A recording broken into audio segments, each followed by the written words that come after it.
Today, I want to talk to you about the power of moving in silence. Now, let me remind you, everything you do, everything you plan, doesn't need a public announcement. Every battle you face, every victory you seek doesn't require the crowd's validation or applause. There is a sacred strength in moving quietly, guided by God and anchored in his promises. Let me take you to the book of Nehemiah.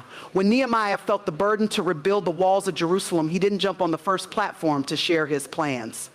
No, Nehemiah prayed. He sought God's direction in the privacy of his heart. When he arrived in Jerusalem, do you know what he did first?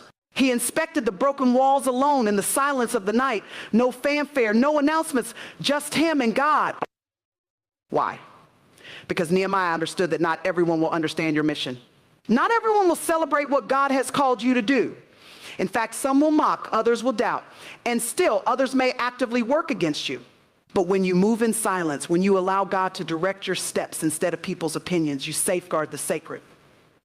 Sometimes we're so eager to share the vision that we forget the vision is still in its infancy. You wouldn't plant a seed in the ground and then dig it up every 5 minutes to show people, would you? Of course not. That seed needs time to take root, to grow in the hidden soil before it breaks through the surface. Let me tell you this, the most powerful victories are often forged in the quiet.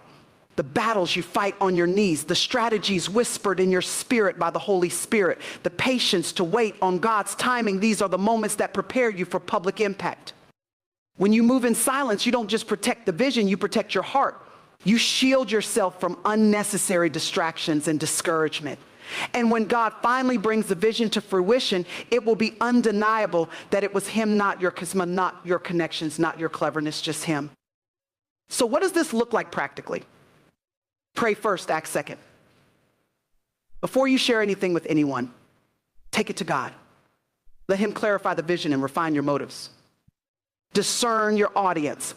Not everyone is ready or able to handle what God has placed in your heart. Be selective about whom you confide and choose people who are spiritually mature and genuinely supportive.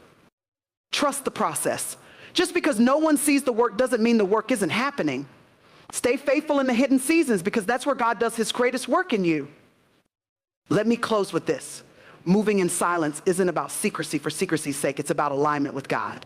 It's about saying, Lord, I trust you to reveal this in your timing, not mine. And when the time is right, is right. When the time is right, the world will see the fruits of your obedience. But until then, stay quiet, stay focused, stay faithful.